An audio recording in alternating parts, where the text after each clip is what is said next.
ছিল সৎসঙ্গ এবং বিশ্বাস।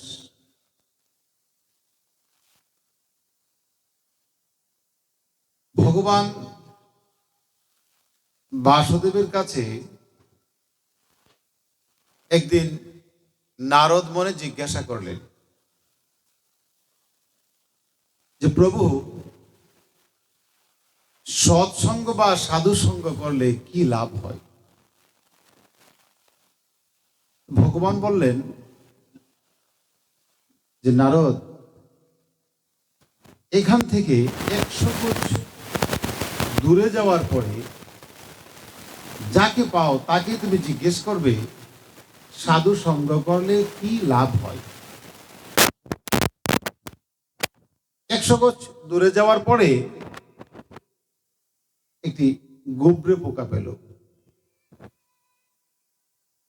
পোকাটাকে জিজ্ঞেস করলো, হে গুবরে পোকা, তুমি বলো তো দেখি সাধু সঙ্গ করলে কি হয়? পোকাটা চাইতে না চাইতেই পোকাটা মারা গেল। আবার সেই ভগবানের কাছে নারদ মনে গেলেন, গিয়ে জিজ্ঞেস করলেন, ভগবান, এই তোমার খেলা? যার কাছ থেকে আমি উত্তর পাওয়ার কথা ছিল তার কাছ থেকে আমি পত্রের বা প্রশ্নের উত্তর না পেয়ে আমার সম্মুখে সে প্রাণ ত্যাগ করল। এই কি তোমার খেলা? আমি তো উত্তর পেলাম না। আবার বলল বাসুদেব, তুমি এখান থেকে আর 250 গজ দূরে গিয়ে আবার যাকে পাবে তুমি তাকে জিজ্ঞেস করবে যে সাধু সঙ্গ করলে কি হয়। একটু দূরেই 250 গজ দূরে গিয়ে দেখলো যে একটা কাঠবিড়ালি তা গাছের মধ্যে বসে ডাকাডাকি করছে। জিজ্ঞেস করলো, ও কাঠবিড়ালি, তুমি বলো তো দেখি সাধু সঙ্গ করলে কি হয়? সঙ্গে সঙ্গে সেই জীবন্ত কাঠবিড়ালিটাও প্রাণ ত্যাগ করে। ভগবান অতি চালাক, আমার সঙ্গে কি শুরু হলো?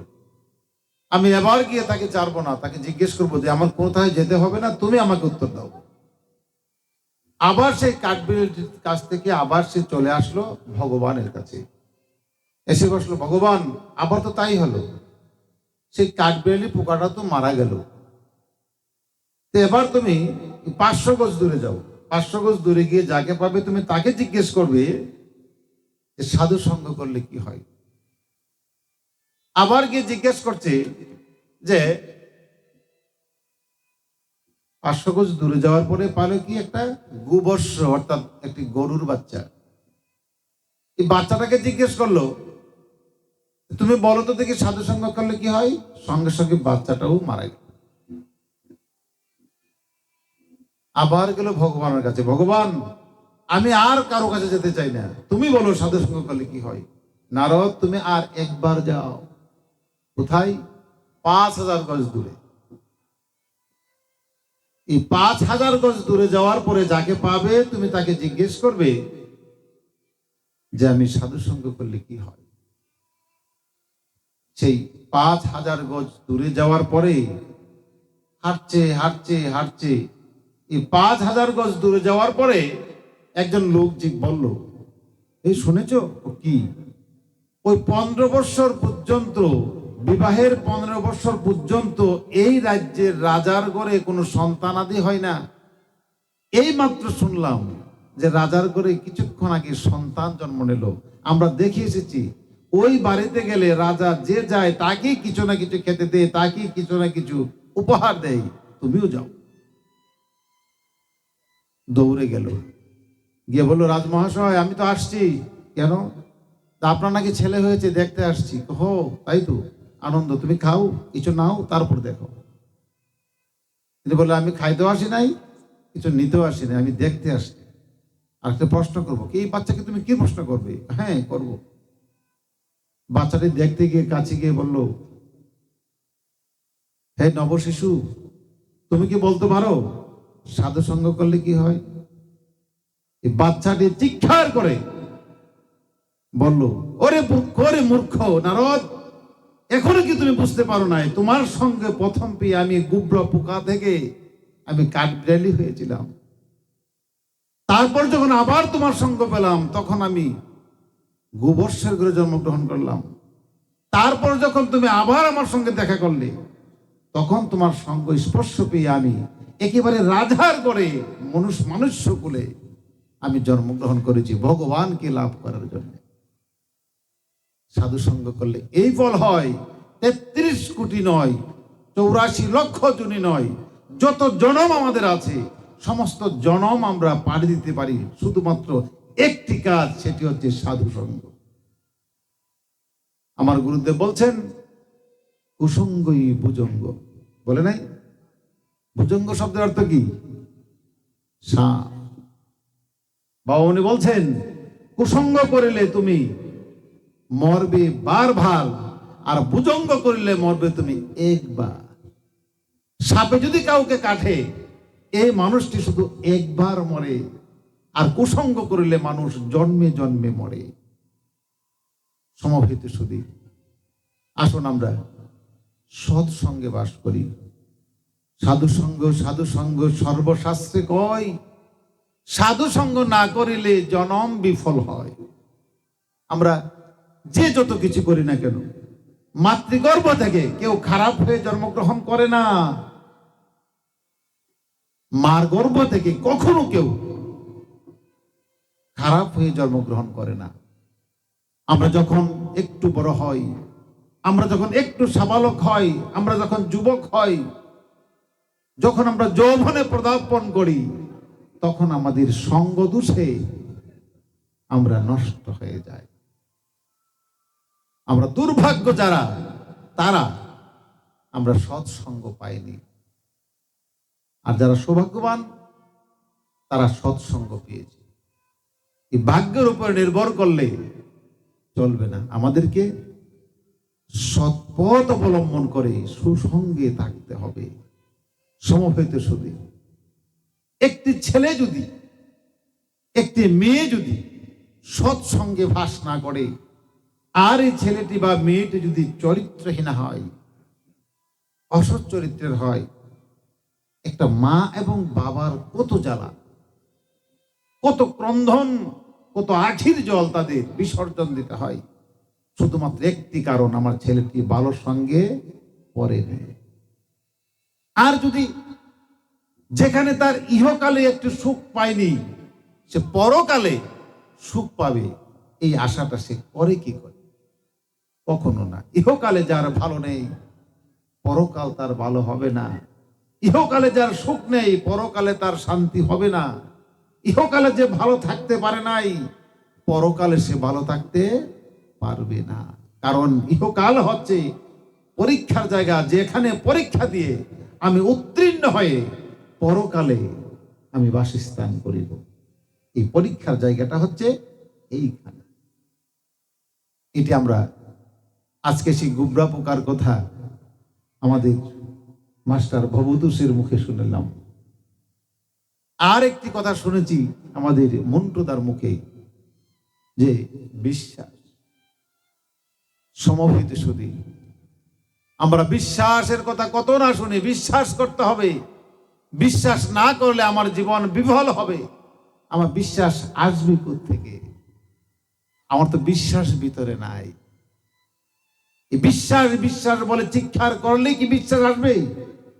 বিশ্বাস তো আমার ভিতরে নাই।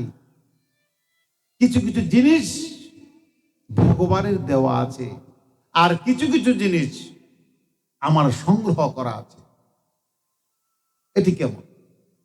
আমরা তো জানি যে ভগবানেরই সব, তা কিছু কিছু আবার নিজের কি? হ্যাঁ, আমরা মুখে সবই বলি ভগবান সর্বশক্তিমান, ভগবান যদি এটা না করে আমি করব কি করে? কিন্তু যখন পরের ঘরে চুরি করি তখন কি ভগবান করাই? যখন পরের উপরে হাত তুলে তখন কি ভগবান আমাকে দিয়ে মারাই? যখন পরের সঙ্গে মিথ্যা কথা বলি তখন কি ভগবান করাই? এই প্রশ্নগুলি হুচুট খাই। সবচাইতে বড় কথা হচ্ছে গীতাশ্রী ভগবান বলছেন, মানুষের জ্ঞান না হলে বিশ্বাস আসে না। আর শ্রদ্ধা না থাকলে জ্ঞান আসে না। যে মানুষের শ্রদ্ধা নাই, এই মানুষ কখনো জ্ঞান লাভ করতে পারে না। আর যে মানুষের জ্ঞান আসেনি, তার কখনো বিশ্বাস আসে না। এখন শ্রদ্ধা কি? শ্রদ্ধা তো সম্মান। আমরা সমাজের মধ্যে যেই জিনিসটা আমাদের সবচাইতে বেশি প্রয়োজন, এই জিনিসটা হচ্ছে শ্রদ্ধা। এখন শ্রদ্ধা নায়তে জ্ঞান লব্ধ। যেই ছেলেটার শ্রদ্ধা নাই, তার জ্ঞান নাই। যার জ্ঞান নাই, তার বিশ্বাস নাই। যার বিশ্বাস নাই, তার ভক্তি নাই। যার ভক্তি নাই, তার শক্তি নাই। যার শক্তি নাই, তার সামর্থ্য নাই। যার সামর্থ্য নাই, তার কিছুই নাই। এখন শ্রদ্ধা জিনিসটা কি? শ্রদ্ধা বলতে আমরা সম্মানকে বুঝি অন্তর থেকে। একটা বাসে উঠেছি, একটা মুরব্বী আমার সম্মুখে দাঁড়িয়ে আছে, আমি বসতে দিলাম না। কেন? আমি তো টাকা দেওয়ার সিটটা ক্রয় করেছি, এটা আমার অহংকার। তিনিও কিন্তু টাকা দিয়েই গাড়িতে উঠেছেন, কিন্তু তিনি সিট পাইনি। আমি তাকে সম্মানটুকু করতে পারলাম না। একজন মুরব্বী রাস্তায় দিয়ে চলে যাচ্ছে, নমস্কার আদান প্রদান করতে পারলাম না। এমনকি একটু জিজ্ঞেস করলাম না যে আপনি কেমন আছেন, কোথায় যাচ্ছেন। এটাই বললেও কি আমি ছোট হতাম? আমরা আমাদের মা এবং বাবাকে আমরা শ্রদ্ধা করতে জানি না। ঘরে একটি বুড়ো ঠাকুরমা আছে, তাকে একটু শ্রদ্ধা করি না, সম্মান করি না। পুরো বুড়ো হয়ে গেছে, এই কথা কম কেউ ফেরফেরি করে না নাকি? আমরা শ্রদ্ধা জানি না। ধূমপান করি, মুরব্বীকে দিকে সিগারেটটা ফেলে দিয়েছি, সম্মান করছি নাকি? সিগারেটটা যে তুমি খেয়েছো এতক্ষণ, দেখে না, এখন ফালাতে তো দেখেছো, এটা কি কোন সম্মান করলে? আর ইদানিং আমরা দেখি মুরব্বীদের কাছে ছেলেরা গিয়ে মেয়ে শাস্ত্রী খুঁজে নাকি? এটা কোন সম্মান? সম্মান আমরা করতে জানি শুধু একটা জায়গায়।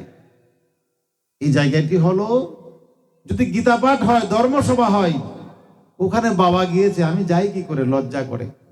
এখানে বাবা ছেলে একত্রিত হইলে সম্মান চলে যাবে। কিন্তু জুয়া খেলার সময় সে সম্মান যায় না। পুত্র খেলে বাবা চাইয়া দেখে, বাবা খেলে পুত্র চাইয়া চাইয়া দেখে, এখানে তার লজ্জা হয় না, এখানে তার শ্রদ্ধা থাকে না। সমবেত সুধী, আসুন আমরা সর্বপ্রথম আমাদের যে কাজ, এই কাজটুকু হলো, আমার চাইতে যারা প্রবীণ তাদেরকে আমরা শ্রদ্ধা করব, আর আমার চাইতে যারা ছোট তাদেরকে আমরা স্নেহ করব। দুটোই শ্রদ্ধা। আমি যদি আজ আমার ছোট্ট ছেলেটিকে আমি স্নেহ করি, এই ছেলেটাই আমাকে শ্রদ্ধা করবে। বড়কে যে সম্মানটা প্রদর্শন করা হয়, এটা হচ্ছে শ্রদ্ধা। আর ছোটকে যে শ্রদ্ধাটা করা হয়, এটা হচ্ছে স্নেহ। আমি যদি ছোটকে সম্মান করি, শ্রদ্ধা করি, এই ছেলেটাও আমাকে পক্ষান্তরে শ্রদ্ধা করবে। আমি যদি বলি তুমি, সে বলবে তুই। আমি যদি বলি আপনি, সে বলবো তুমি। আমি যদি বলি আপনি, সে আবার বলবে আপনি। এই ভাষাটা আমাকেই শেখাতে হবে। আমি যদি আমার একটা ছেলেকে যদি বাবা ডাকি, সে আমাকে অন্তপক্ষে বাবা না রাখুক, কাকা তো ডাকুক। এই সম্মানটা আমাকেই শেখাতে হবে। এখন বিশ্বাস, ভক্তি কোত্থেকে আসবে? পুণ্য কোত্থেকে আসবে? আমার তো শ্রদ্ধাই নাই। আমরা গীতা পড়ি, গীতাকে শ্রদ্ধা করি, প্রণাম করি, ভক্তি করি, ধূপ ধুনা দেখাই, এটি হচ্ছে শ্রদ্ধা। কিন্তু শ্রদ্ধা করে সেই গীতাটা আমাকে পড়তে হবে। শুধু শ্রদ্ধা করে সিংহাসনে পুজো দিলেই এটা প্রকৃত শ্রদ্ধা নয়। আমরা কি করি? আমরা সনাতন ধর্মের অনুসারী, আমাদের প্রকৃত সনাতনী গ্রন্থ হচ্ছে গীতা। এই গীতাতে আমরা প্রত্যেক দিন সকাল সন্ধ্যায় এই চন্দন দিয়ে তুলসী দিতে দিতে একবারে গীতার কাপড়টাকে আমরা চোরচুরি বানিয়ে ফেলি। কিন্তু তারপরেও যেন আমার পূজা শেষ হচ্ছে না, কিন্তু গীতাকে আমরা পড়ি না। আমার শ্রদ্ধা যখন গীতার প্রতি আসলো, আর গীতা যখন আমি সকাল বিকাল যখন আমি পাঠ করব, এই পাঠের মধ্য দিয়েই আমার জ্ঞান আসবে। গীতার শব্দের আরেকটি অর্থের নাম কি? জ্ঞান। আমি যখন শ্রদ্ধার সহিত যখন আমি গীতা পড়ব, এই গীতা থেকে আমার জ্ঞান আসবে। সেই গীতার মাহিত্যে বলা হয়েছে, শ্রদ্ধার সহিত যদি ব্রাহ্মণকে গীতা দান করা হয়, তুমি স্বর্গ সুখ পাবে। আছে না? আর আমার গুরুদেব বলছেন, শ্রদ্ধার সহিত যিনি পাঠ করতে পারবে তাকেই তুমি দান করো, সে ব্রাহ্মণ হোক আর চণ্ডালী হোক। যে পড়বে, বিক্রি করবে না, তাকে দাও। যিনি গীতা দান করলে, যিনি গীতা পড়বে, পাঠ করবে নিত্য, কিন্তু বিক্রি করবে না, তাকে দাও।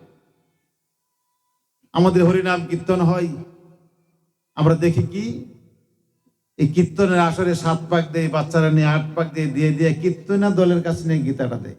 এটার সাথে লাল কাপড় আর টাকা ফল। আর কীর্তনের দলের লোকরা কি করে? টাকাটা পকেটে ঢোকায়, আপেলটা বাচ্চারা খেতে দেয়, আর গীতাটা বিক্রি করে দেয় ওই দোকানে। ওই যে পাশে দোকানে উৎসবে রাখেন কত, নতুন 10 টাকা, আর 5 টাকা দেন। শাস্ত্রে বলছেন, এরকম দান যে করে তারও দান বৃথা হয়, আর এরকম দান যিনি গ্রহণ করে তারও গ্রহণ করা পাপ হয়। অতএব আসুন, আমাদের মধ্যে যারা পড়তে জানে, কিনতে জানে না, পারে না, আমরা তাদেরকে গীতা দান করব। কিন্তু পড়তে চাই কিন্তু তার ঘরে গীতা নেই, আমরা তাকে দান করব, তবেই আমার গীতা দান সার্থক। সমবেত সুধী, গীতায় বলা হয়েছে, স্বর্ণের সহিত ভূমির সহিত গীতা দান করো ব্রাহ্মণকে, তুচ্ছ সে কথা। সেই গীতার মাহিত্যকে নকল করা হয়েছে, নতুবা ব্রাহ্মণের কথা সেখানে আসতো না। আমাদের কথা হচ্ছে একটি, যিনি গীতা পাঠ করবেন তিনি গীতাকে গ্রহণ করবেন। সমবেত সুধী, আমাদেরকেও গীতা দান করে, সেটি আবার আমি আবার দান করে দেয়। কিন্তু এখন ব্রাহ্মণ, যে কথাটা আসছিল যে ব্রাহ্মণকে দান করো, আমরা তো সচরাচর জানি যে ব্রাহ্মণের ঘরে জন্ম নিলেই সে ব্রাহ্মণ হয়ে যায়, নাকি? যদি ব্রাহ্মণের ঘরে জন্ম নিলে ব্রাহ্মণ হয়, তাহলে তার উপনয়নের প্রয়োজন কি? উপনয়ন দেয় না? এই সময় কিন্তু শূদ্ররা যজমানের নিমন্ত্রণ করে। আজকে সকালে শুনেছি যজমান নাকি জনার্দন, আর জনার্দন নাকি নারায়ণ। পুরোহিত যদি আপনার বাড়ির ব্রাহ্মণ হয়, আর ব্রাহ্মণ হচ্ছে তিনি যিনি ব্রহ্মকে জানে। এখন ব্রহ্মকে জানবে দূরে, তা নিজেরই জানে না, তিনিও ব্রাহ্মণ। আর যজমান হচ্ছে নারায়ণ, জনার্দন। এই জনার্দনের বাইরে এসে তিনি খায় না। এরকম ব্রাহ্মণকে দান করলে আপনি পূর্ণ ফল পাবেন। সমবেত সুধী, শ্রী রামচন্দ্র মারা গেছেন। শ্রী রামচন্দ্রের বাবা রাজা দশরথ মারা গেছেন। বনের মধ্যে থেকেই শুনতে পেলেন যে দশরথ রাজা দেহত্যাগ করেছেন পুত্র সুখে। রামচন্দ্র বললেন যে লক্ষণ, এই শ্রাদ্ধ কার্য করতে গিয়ে যে উপকরণ লাগে এগুলি তুমি গিয়ে নিয়ে আসো। কিন্তু লক্ষণ বন থেকে অনেক দূরে চলে গেলেন। এই উপকরণগুলি আনতে তার সময় অনেক পেরিয়ে যাচ্ছে, আসতে পারছে না। এই সময় শ্রী রামচন্দ্র বললেন, সীতা, তুমি এই কুটিরে থাকো, লক্ষণ তো আসছে না, সময় তো চলে যাচ্ছে, আমি গিয়ে নিয়ে আসি। শ্রী রামচন্দ্র চলে গেল, সময় আর মুহূর্ত বাকি, শ্রী রামচন্দ্র আসছে না। মহাসতী সীতা দেখলো যে দুবাই চলে গেল, শ্রাদ্ধের সময় গণে আসছে, এখন আমি কি করে শ্রাদ্ধ কার্য করি? তখন পাশেই দেখতে পেলেন কিছু দুর্বা, কিছু ফুল, তুলসী, এই উপকরণগুলি কাছেই দেখা যাচ্ছে। এগুলি নিয়ে গঙ্গা জলে নামলেন। নেমে ঠিক ঠিক সময়ের মধ্যেই তিনি তর্পণ করলেন। তর্পণ করার সঙ্গে সঙ্গেই রাজা দশরথ সেই মুখটি ভাসিয়ে জল দিয়ে বললেন, মা, আমি তোমার জলে তৃপ্তি লাভ করেছি, আমি পরম লোকে যাচ্ছি। অর্থাৎ এই শ্রাদ্ধে তিনি সন্তুষ্ট হন। রাম চলে আসলো, লক্ষণ চলে আসলো, বললেন, তুমি কি করেছো? তা আপনাদের আসতে দেরি হয়, আমি এই কার্য সমাপন করেছি। কিভাবে করেছো? আমি এইভাবে করেছি। আমার শ্বশুর, আপনার পিতা, এই জলের মধ্যে মাথা উকি দিয়ে আমাকে বলেওছেন যে তৃপ্তি লাভ করেছেন। না, আমি বিশ্বাস করি না। আমরা জানি ছেলের ফুল জল ছাড়া উদ্ধার হয় না, সেই কুলবধূর দ্বারা হয় না। শোনা হয়েছে, আমি বলছি তো, ও কে সাক্ষী আছে? এই যে বটবৃক্ষ, এই যে দুর্বা, যে ব্রাহ্মণ আমাকে কাজ করিয়েছে ব্রাহ্মণ, এই যে তুলসী, এই যে এদিকে গঙ্গার জল, সবাই তো সাক্ষী। জিজ্ঞেস করা হলো তুলসীকে, তোমাকে কি সীতার হাতে স্পর্শ করেছে? না প্রভু, করে নাই। এ ব্রাহ্মণ, তুমি কি সীতার মধ্য দিয়ে আমার পিতৃপুরুষের কাজ করেছো? না, আমি করি নাই। এই দুর্বা, তুমি কি সীতার হাত দিয়ে কাজ করেছো? না, আমি করি নাই। হ্যাঁ বটবৃক্ষ, তুমি কি দেখেছো সীতা কাজ করেছো? হ্যাঁ মহারাজ, মহাসতী সীতা আপনার পিতার কাজ করেছে। আর তো কেউ বলেনি। সীতা একে একে অভিশাপ দিতে আরম্ভ করলো। যে ব্রাহ্মণ অতি লোভে একবার শ্রাদ্ধ কাজ করে আবার করতে চায়, আবার নিতে চায়, এ ব্রাহ্মণ তুমি চিরদিন দারিদ্রতা ভোগ করবে। এই ব্রাহ্মণ গরিব। হে দুর্বা, তুমি মিথ্যা বলেছো, তোমার জিহ্বা না ছিঁড়ে কেউ পূজা দেবে না, আমরা ছিঁড়ছি। হে বটবৃক্ষ, তুমি অনন্তকাল অশ্বের ন্যায় বেঁচে থাকো। এই বটবৃক্ষই এখন চিরকাল মাথা উঁচু করে দাঁড়িয়ে থাকে। গঙ্গার জল তুমি সাক্ষী দিলে না, তুমি চিরদিন তুমি চলতেই থাকো। এই সব নদীর স্রোত না থাকলেও গঙ্গার জলে স্রোত থাকে। এই যে অভিশপ্ত আমরা লোভের কারণে। সমবেত সুধী, আসুন আমরা যদি বাস্তবিক অর্থে আমরা জ্ঞানী হতে চাই, একটু লোভকে আমরা একটু সম্বরণ করি। যে ব্যক্তির অত্যধিক পরিমাণ লোভ, তিনি কখনো জ্ঞানী হতে পারেন না। আর জ্ঞান যদি না হয়, তার বিশ্বাস আসে না। যে বিশ্বাস অর্জন করছিলেন না ভগবানকে, এই বিশ্বাসের জন্য ভগবান শ্রীকৃষ্ণ অর্জুনকে বিশ্বরূপ প্রদর্শন করেছিলেন। অর্জুন, তুমি দেখো আমি কে, আমি কে, তুমি দেখো আমার মধ্যে কি আছে। এই বিশ্বরূপ দর্শন করার পরে ভগবানের প্রতি তার বিশ্বাস আসলো, কিন্তু ভক্তি আসলো না। ভক্তি আসেনি। ভক্তি যদি আসতো, বিশ্বরূপের পরে আবার ভক্তি যুগের কথা ছিল না। এখানে আবার ভক্তির কথা বলতে হলো। ভক্তি যখন আসলো, তখন আবার মুখ্যের কথা বললো। মুখ্য হচ্ছে পরমা শান্তি। ক্ষেত্র ক্ষেত্রজ্ঞ বিভাগ যুগ, অভ্যাস যুগ, এই যে 18টি অধ্যায় গীতা আপনি যদি সুন্দর করে একটির পরে একটি একটির পরে একটি আপনি পড়ুন, দেখবেন এগুলির মধ্যে আপনার জীবনটাকে এই 18টা মোকামের মধ্য দিয়ে আপনি কিভাবে পরম শান্তি আপনি পান। প্রথম হচ্ছে অর্জুন বিষাদ যুগ। অর্জুন শুধু বলছেন ভগবানের সান্নিধ্যে, আর এই কথাগুলি বলতে বলতে সর্বশেষ হচ্ছে মুখ্য যুগ, শান্তির যুগ। এখানে হচ্ছে শান্তির কথা। এই শান্তির কথার মধ্যে একটি শ্লোক আছে, হে ভগবান, হে অর্জুন, সর্বধর্মান্যং পরিত্যাজ্যং মামেকং শরণং ব্রজ অহং তং সর্বপাপ মুখ্য রিয়াস্মি মা শুচ।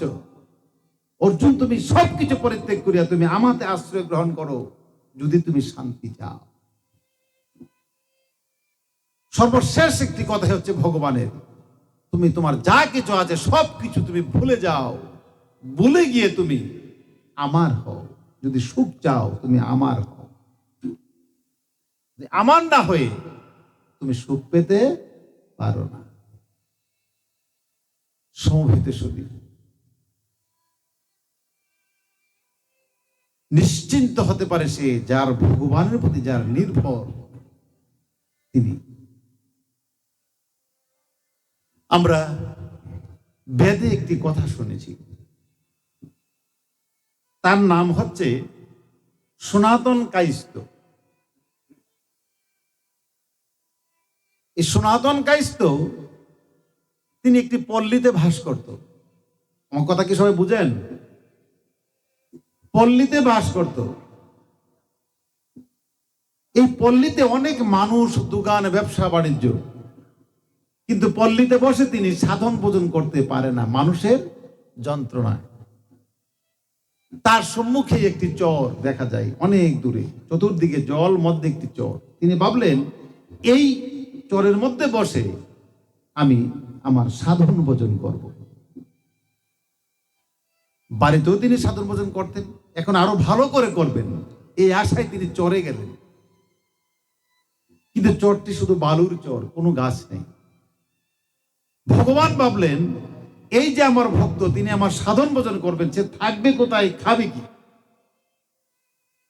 সে নদী পার হতে না হতেই এখানে একটি গাছ তৈরি করে দিলেন, যে গাছটির নিচে তিনি বসবেন, ছায়া পাবেন।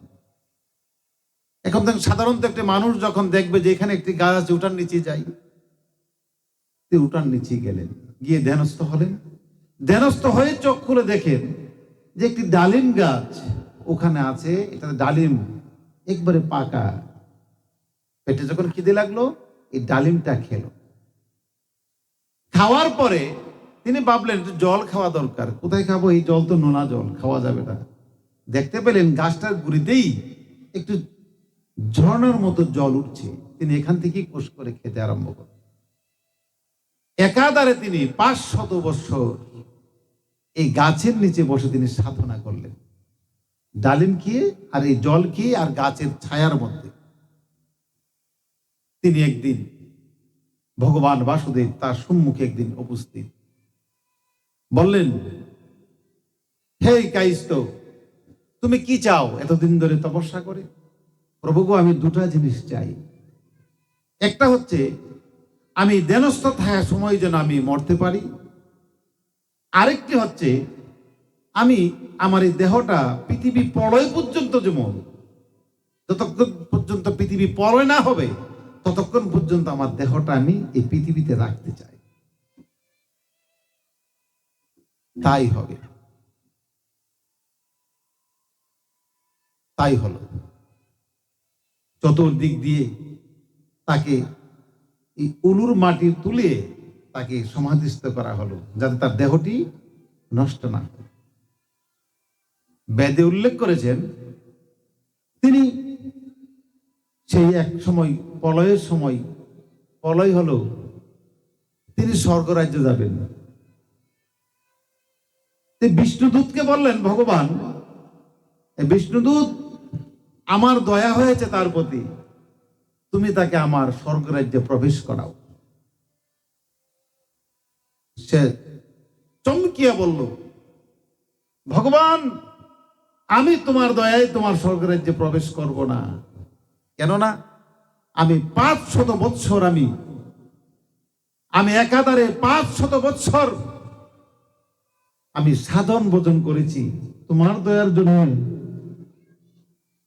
আমি তো আমার সাধনার যোগ্যতা বলেই আমি স্বর্গরাজ্যে যেতে পারবো, তোমার দয়ার প্রয়োজন নাই। আবার বললেন, দূতগণ, তার প্রতি আমার দয়া হয়েছে, তুমি তাকে আমার স্বর্গরাজ্যে প্রবেশ করাও। ভগবান তিনি তো আসছেন না আপনার দয়ায়, তিনি বলছেন তার সাধনার গুণে যাবে। ঠিক আছে, তাকে আমার কাছে নিয়ে আসো। ভগবানের কাছে সেই কায়স্থকে নিয়ে যাওয়া হলো। কায়স্থ বলল, তুমি যাচ্ছ না কেন স্বর্গরাজ্যে?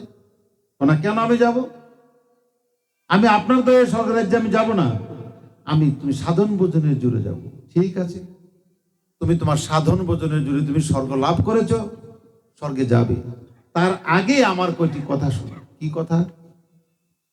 তুমি যখন সাধনা করতে যাও, ওখানে তুমি যাওয়ার আগেই আমি একটি গাছ তৈরি করেছিলাম ছায়া পাওয়ার জন্য। 500 বছর তুমি যখন নদী পার হবে, পার হওয়ার আগে ওখানে কি কোনো গাছ ছিল?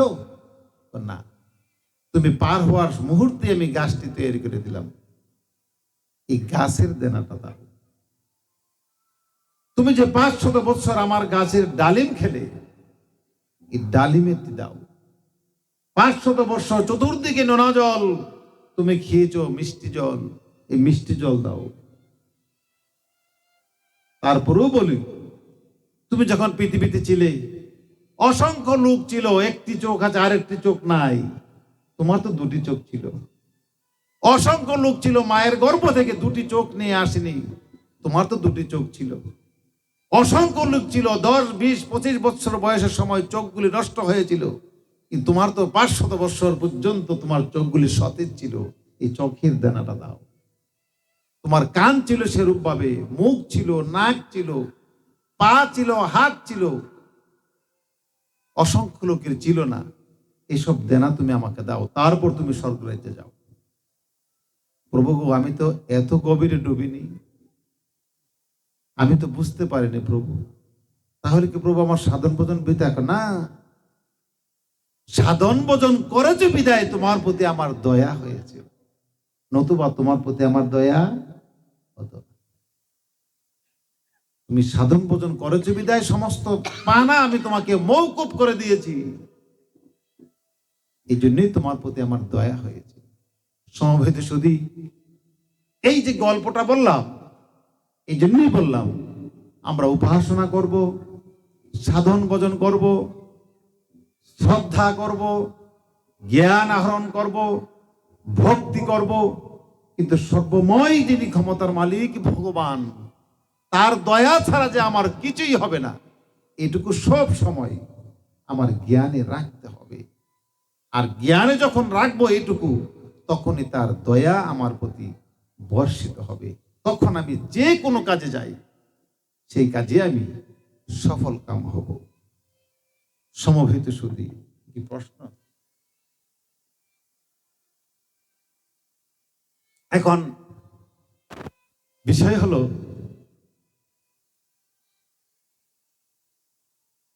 সমবেত সুধী, এখানে প্রশ্ন করা হয়েছে, মালা দেই না, তিলক দেই না, এমন ধর্ম কেমন? প্রশ্ন হচ্ছে, আমাদের বুঝতে হবে আমাদের ধর্মের মধ্যে সম্প্রদায় আছে, আছে না?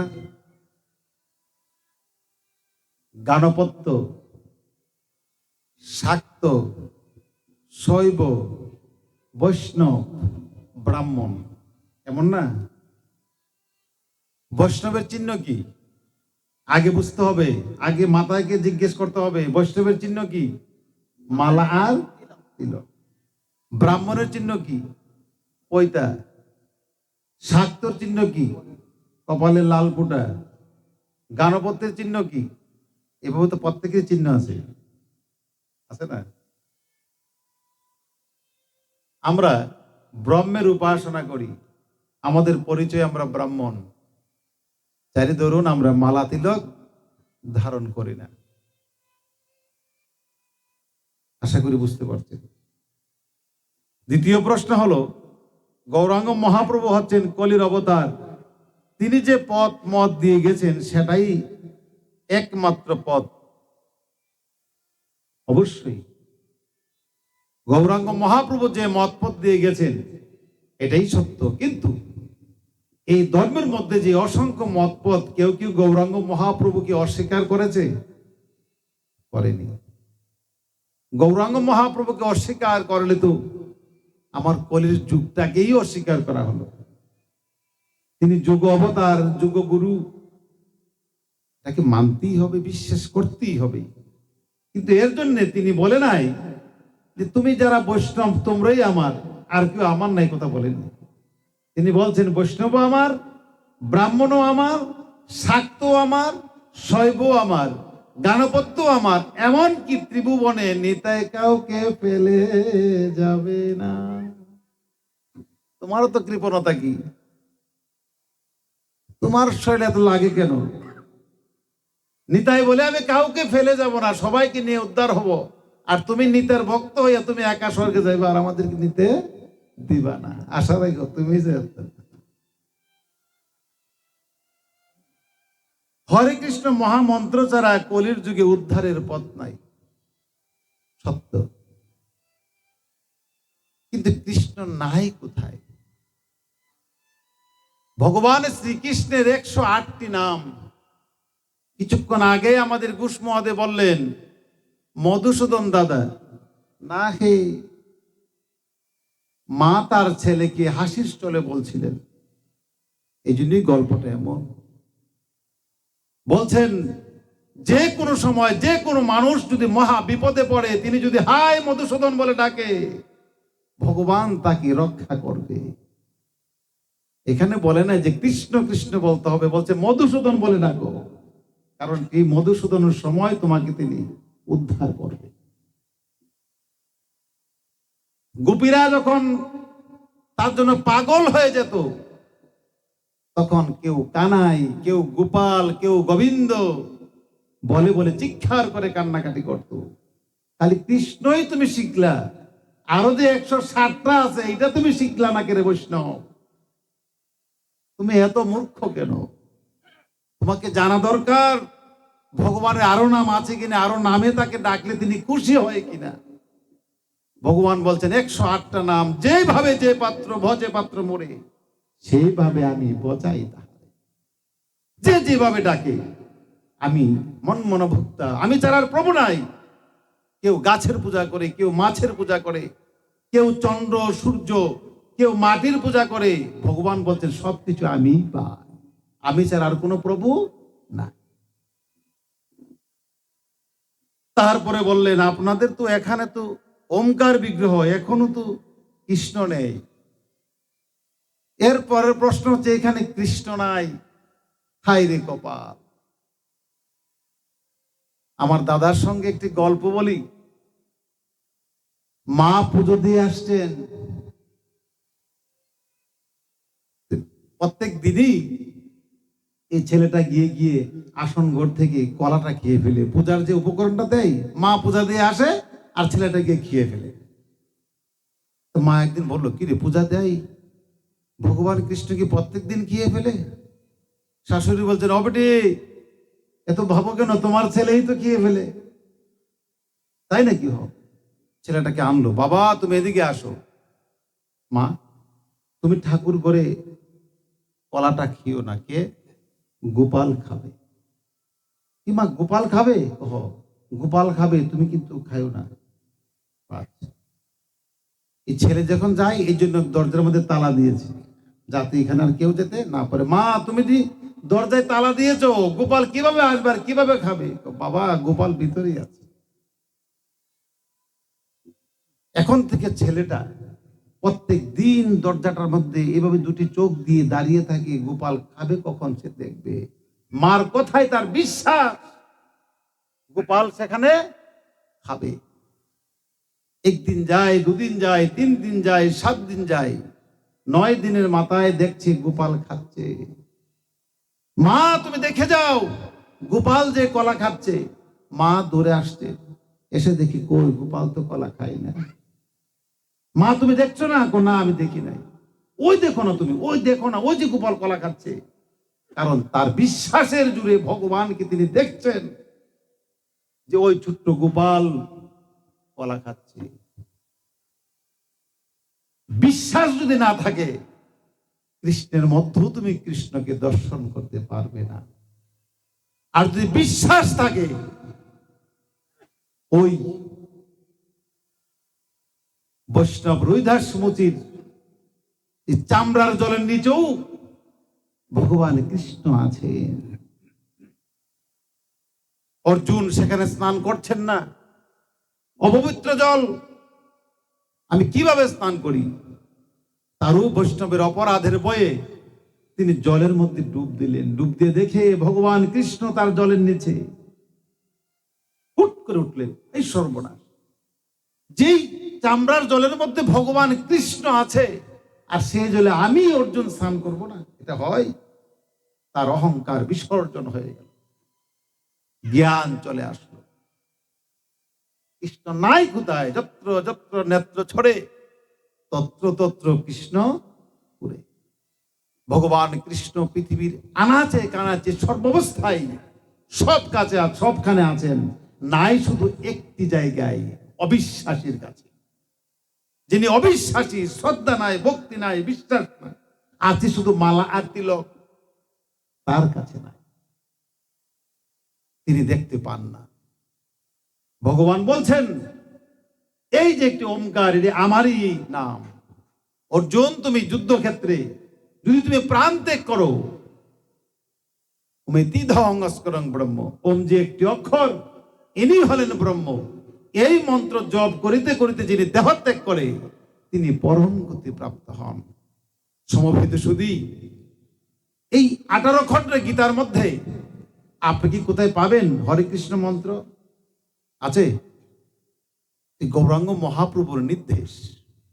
কিন্তু এই কৃষ্ণ মন্ত্র এই গীতাতে নাই। গীতাতে আছে ওমকারের কথা, ভগবানের নির্দেশ ওমকারের কথা। এখন যিনি বিশ্বাস করে কৃষ্ণ বলবেন, এতে তো পাপ হবে না তো? কৃষ্ণ কি জপ করা হচ্ছে? যিনি বিশ্বাস করে ওমকার ডাকবেন তিনি তো কৃষ্ণকেই ডাকছেন। যেমন আমার দাদা এখানে আছেন, তারা একটি কীর্তন করে চারি হস্ত করেন না? এটা কি কৃষ্ণকে ডাকা হয় না? না কৃষ্ণ বাদ এখানে? বাদ। অর্থাৎ এক গুরুদেব তার শিষ্যকে বললেন তুমি জপ করবে হরি হরি। মূর্খ, মনে নাই, সে শুনছে মরি মরি। সে মরি মরি জপ করতে করতে তার গোবিন্দকে দর্শন করেছে। আর তার ভাই শিক্ষিত লোক, বিচার বিশ্লেষণ করে চলে, তিনি হরি হরি জপ করেও হরিকে দেখলো না, কারণ তার বিশ্বাস নাই। সমবেত সুধী, এই ওঙ্কারের মধ্যেই সব আছে, একের মাঝে সবাই আছে, তাই তো একের উপাসনা। একের পূজা সবার পূজা, অন্য পূজায় নাই বাসনা। এখানে কৃষ্ণ আছে, কৃষ্ণের মধ্যে রাধা আছে, রাধা কৃষ্ণের মধ্যে 33 কোটি দেবতা আছে। এইটুকু যদি আপনার বিশ্বাস না থাকে, আপনি অহেতুক কেন এই পূজা বসছেন? পূজা না বসলে তো পারতেন। এর পরের প্রশ্ন হচ্ছে গুরুপাঠ সারানো ভালো না। ভাই রে পণ্ডিত, গুরুপাঠ সারণ জানা সুন্দর, গুরুপাঠ কে ছাড়ে? গুরুপাঠ ছাড়া তো মহাপাপ, এটা আমরাও বিশ্বাস করি। গুরু কি না তুমি? না গরু? গরু হলে তো ছাড়বি। গুরুপাঠ কেউ ছাড়ে না। রামের গুরু, শ্যামের গুরু, যদুর গুরু, মধুর গুরু, তোমার গুরু আমার গুরু, এক বুদ্ধেতে সাধন শুরু। মহানামবত ব্রহ্মচারীর কাছ থেকে আমি দীক্ষা গ্রহণ করিনি, কিন্তু দীক্ষা গ্রহণ করেছেন মন্টুদা, কিন্তু আমি তো বিশ্বাস করি তিনি আমারও গুরু। স্বরূপানন্দের কাছ থেকে তিনি দীক্ষা গ্রহণ করেনি, আমি করেছি, কিন্তু মন্টুদা তো মনে করে তিনিও আমার গুরু। কারণ গুরুদেব কোনো ভাগ নাই, গুরুদেব সকলেই হচ্ছে এক, ব্যক্তিটা শুধু আলাদা, আর ভাবটা হচ্ছে এক। অতএব রামকৃষ্ণ পরমহংসদেব অনুকূল চণ্ড, নিগমানন্দ, প্রণবানন্দ, স্বরূপানন্দ, অভয়াচরণ, জগৎবন্ধু সুন্দর, রাম ঠাকুর, এরা তো জগৎ বরেণ্য গুরুদেব, লক্ষ লক্ষ শিষ্য। তারা কি স্বর্গ থেকে শিষ্য নিয়ে আইছেন নাকি মর্ত থেকে করেছে? মর্ত থেকে করলে তারা তো কোনো না কোনো মা বাবার গুরু পাঠ, আমি আমি যেখান থেকে গুরু ধরেছি, গুরু পাঠ মন্ত্র নিয়েছি, এখন আমার ছেলের কি গুরু এলে ওই শ্রদ্ধা থাকবে, কিন্তু মন্ত্র তো সেখান থেকে নেয়নি, তার গুরু পাঠ হলো কি করে? বংশম পরম্পরা কোনো গুরু পাঠ হয়? আমি যেখান থেকে মন্ত্র নিয়েছি, আমার ছেলে এই গুরু পাঠ কি তার গুরু পাঠ নাকি আমার গুরু পাঠ? উত্তর দাও। আমি যেখান থেকে মন্ত্র গ্রহণ করেছি সেটা হচ্ছে আমার গুরু পাঠ, আমার ছেলের গুরু পাঠ নয়। আমার ছেলে যদি সেখান থেকে মন্ত্র নেয় তখন তারও গুরু পাঠ, এর আগে তার গুরু পাঠ না। অতএব সে গুরু পাঠ বাদ দিল কি করে? এটি একটি ব্যবসার ধরন। আমি মন্ত্র নিয়েছি, আমার ছেলে এখান থেকে মন্ত্র নেবে, আমার পুত্র এখান থেকে মন্ত্র নেবে, আমার নাতি এখান থেকে মন্ত্র নেবে। মন্ত্র না নিলে যে কিছু চাল কলা বিদ্যা চলে না। আটার রুটি, আমার গুরুদেব বলছেন না যে রুটি মারার ভয়ে, গুরু পাঠের ভয়, রুটি মারার ভয়ে গুরু পাঠ ত্যাগ করলে নরকে যাবে। অত ভয় দেখাও কেন? অত ভয় কেন? নরকে যাবে। নরক কোথায়? ছেলে বাদ দে না, ছেলে গাঁজা খায়, মদ খায়, সকালে বকে একবার, দুপুরে বকে একবার, তুমি নিজেই বুঝো না তুমি নরকে আছো। নরক মানে কষ্ট, আর স্বর্গ মানে সুখ। নরক, স্বর্গ নরকের ভয়ে আমরা ধর্ম করি না, আমরা ধর্ম করি মুক্তির আশায়। যে গোবিন্দের কাছ থেকে আমরা এসেছি, ওই গোবিন্দের কাছে আমরা পৌঁছতে পারি কিনা, এটি আমাদের লক্ষ্য। সমবেত সুধী, আপনারা নাম সংকীর্তন করেন না, কৃষ্ণ নাম করেন না, ঘুরে এক কথাই। কৃষ্ণ কেমন? যার ভিতরে যেমন।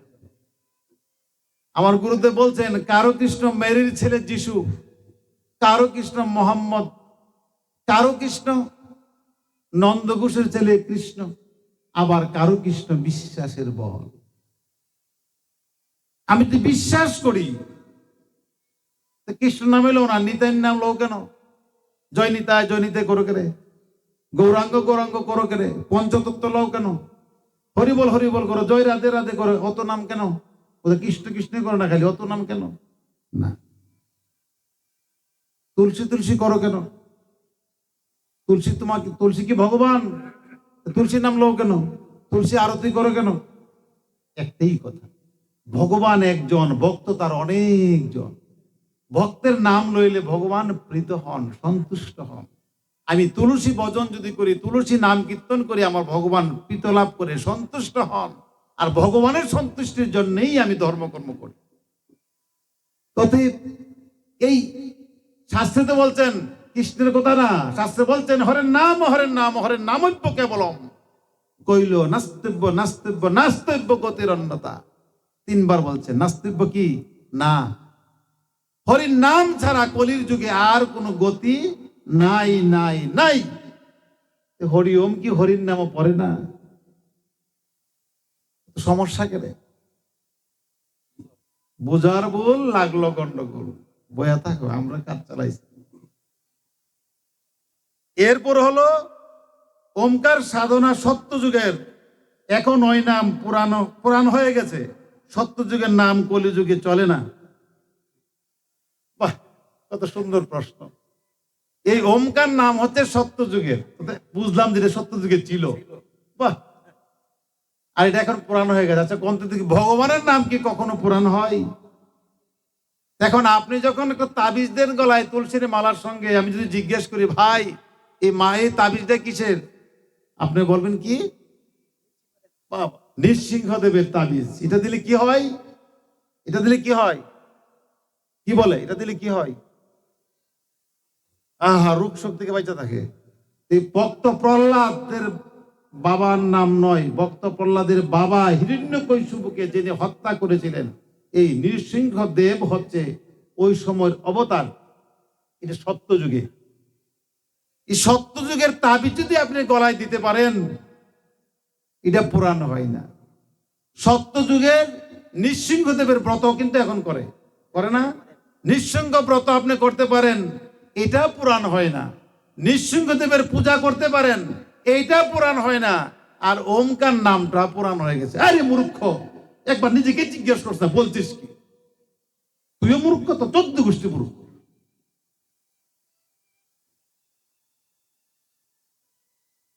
মহাদেব গাঁজা খাইছে, আমরা খাইলে দোষ কি? এর সর্বশেষ প্রশ্ন, মহাদেব গাঁজা খাইছে, সে খাইলে দোষ কি? দোষ।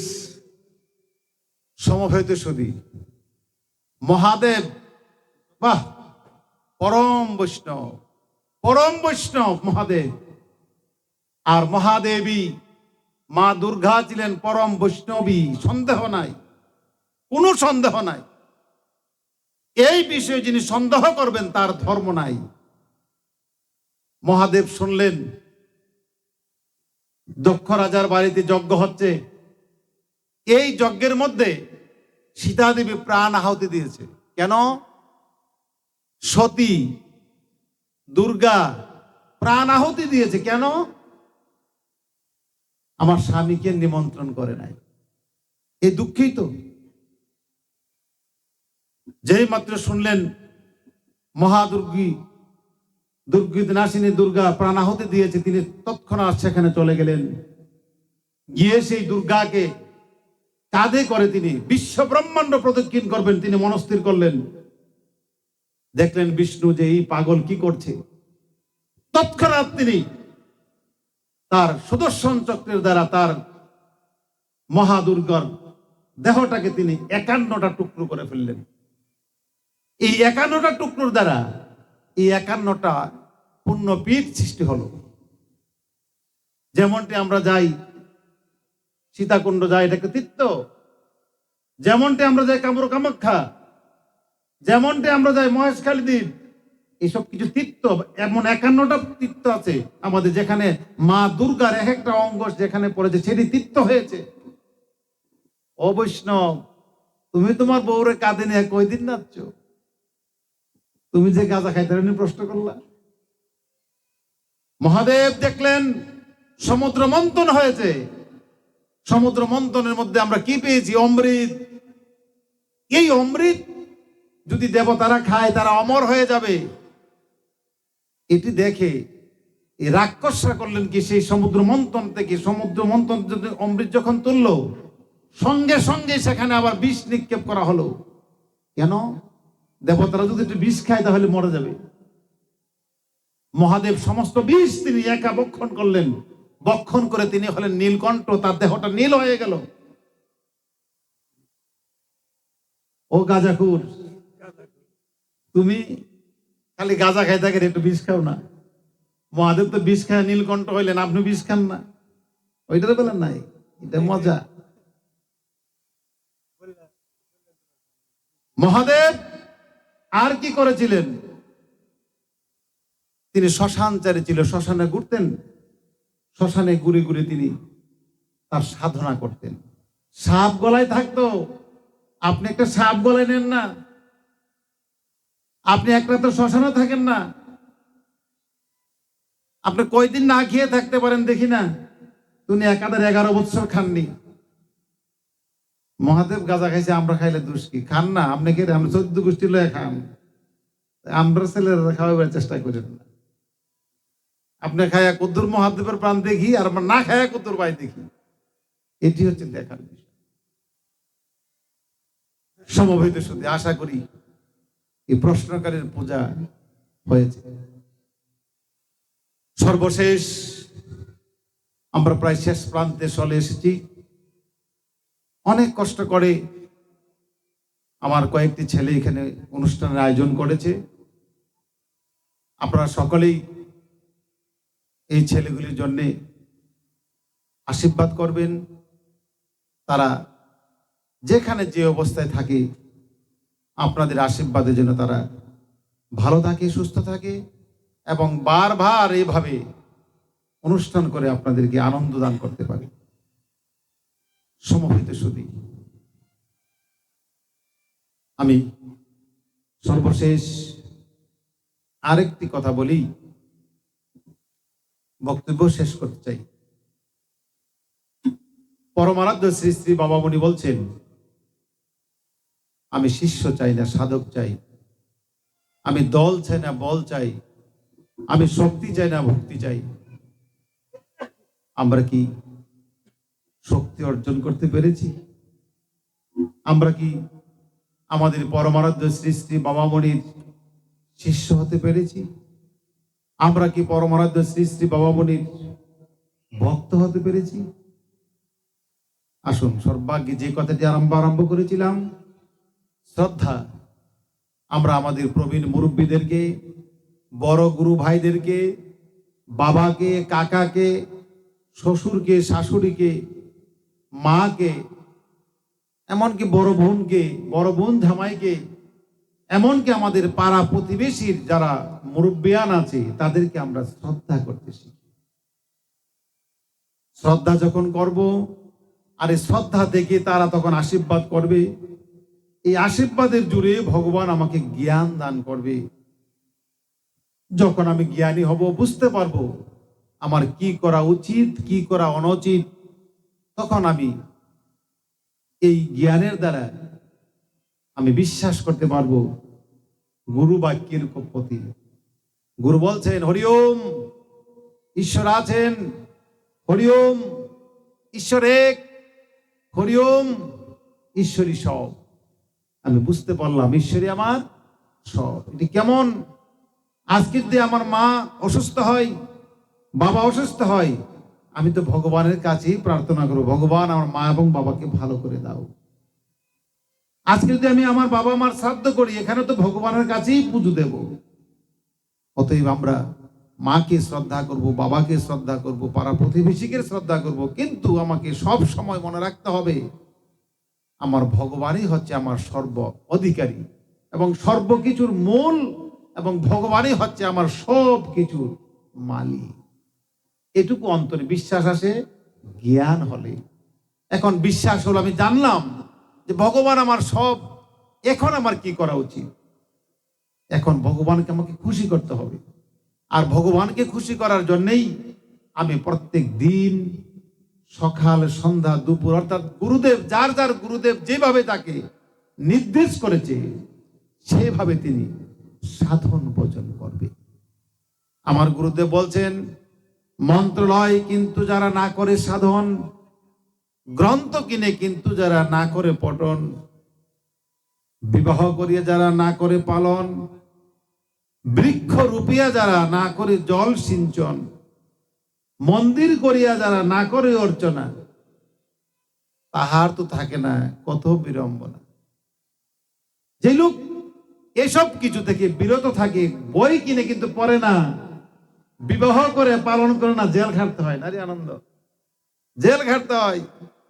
বই কিনে কিন্তু পড়ে না, গাছ রোপণ করে জল দেয় না, এই গাছ মরে যায়। গাভী কিনে কিন্তু তৃণকোনা দেয় না, এই গাভী দুধ দেয় না। মন্দির করেছে, পূজা দেয় না, এই মন্দির তার কোনো কাজে আসলো না। মন্ত্রলয় তেমন সাধন করে না, এই মন্ত্র তার কোনো কাজে আসে। আসুন, আমরা যখন আমাদের জ্ঞান আসলো, বিশ্বাস আসলো, এই বিশ্বাসের সময় আমি আমার প্রভুকে রাজি খুশি করতে হবে।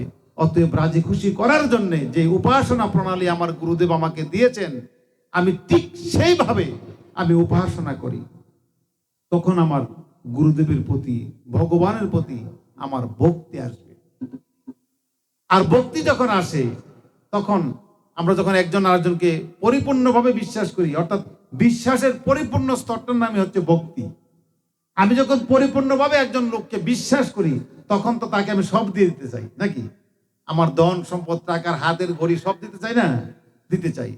যখন আমি দিতে চাই, এটাকে বলে, আমি যখন দিয়ে দেই, এটাকে বলছে আত্মসমর্পণ।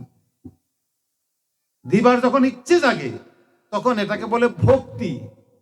আর ভক্তির পরম চরম উৎকর্ষ যেটা, এটা হচ্ছে আত্মসমর্পণ, অর্থাৎ সর্বশেষে আমি আমার সবকিছু ভগবানকে দিয়ে দেব।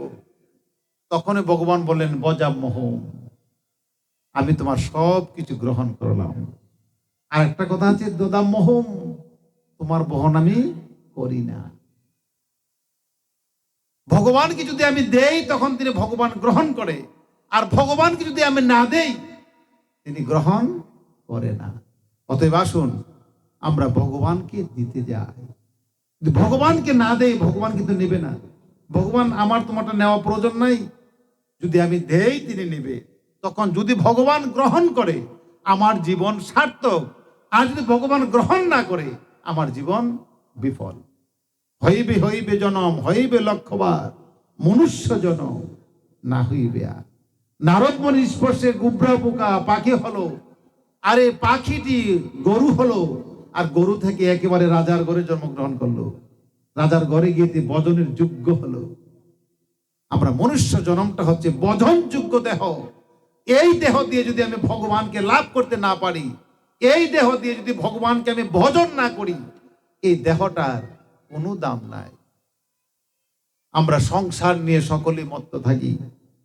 আমি সংসার করার কথাটা কখন ছিল? আমি ভগবানকে ডাকবো, ভগবানকে ভজন করব, ভগবানকে আমি পাবো, এই আমার লক্ষ্য। কিন্তু ভগবানকে পাচ্ছি না, পেতে হবে, একটু সময়ের দরকার। এর জন্য আমাকে বাঁচতে হবে, আর বাঁচার জন্য আমাকে রোজগার করতে হবে।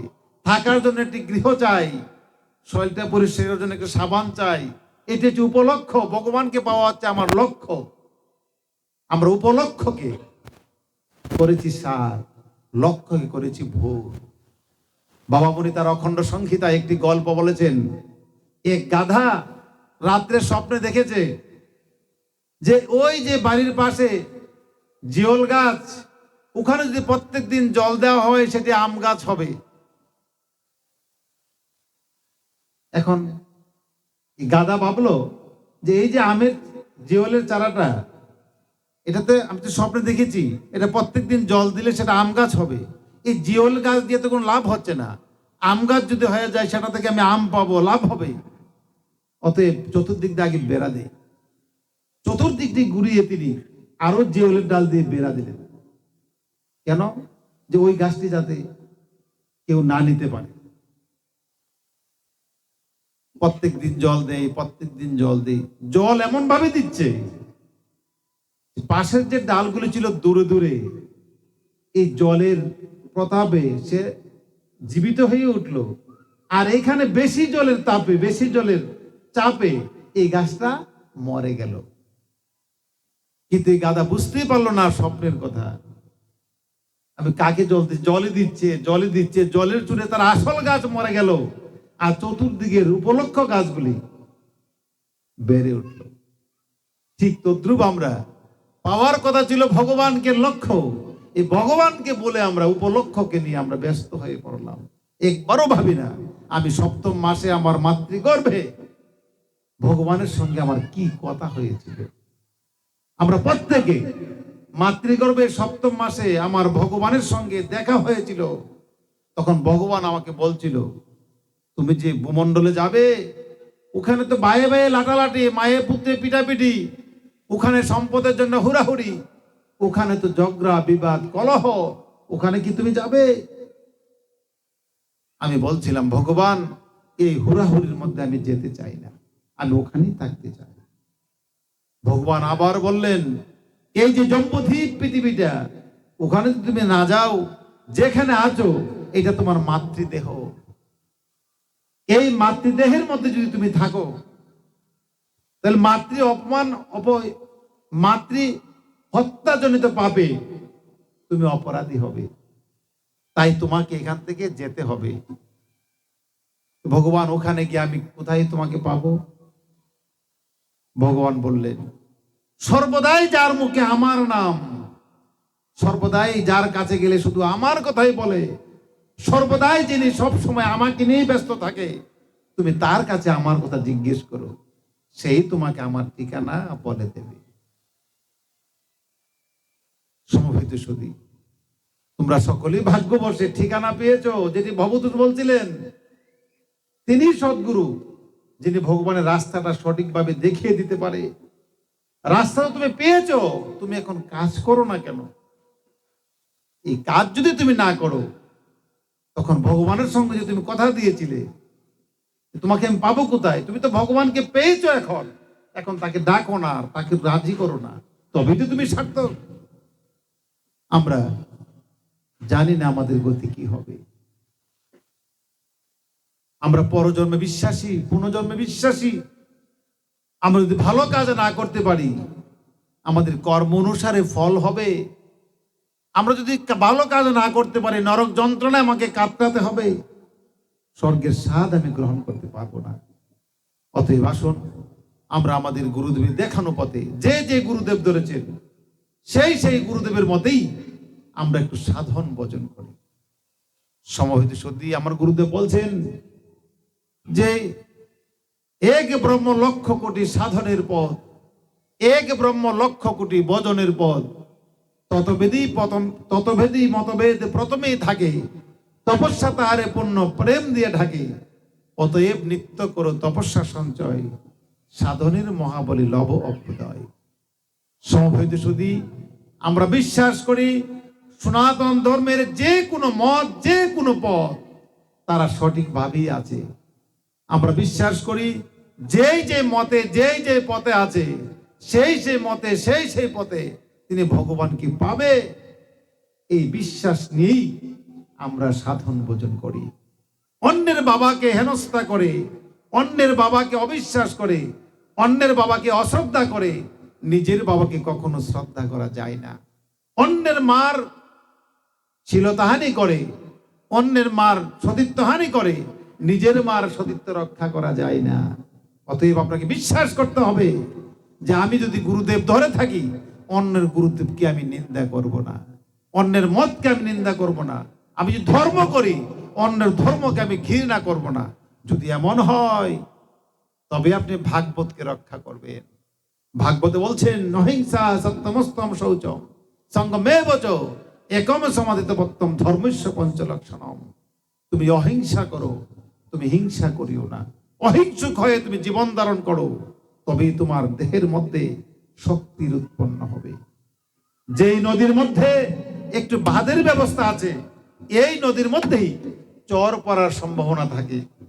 আর যেই নদীর মধ্যে বাঁধের সম্ভাবনা নাই, ওখানে চর পড়ে না। ঠিক তো ধ্রুব আমার বাবা মনে বলছেন, হিংসা নিন্দা ভয়ের একটি বাঁধ সৃষ্টি করো, এগুলি করিও না, তোমার মধ্যে ব্রহ্ম বীজের চর রূপান্তরিত হবে।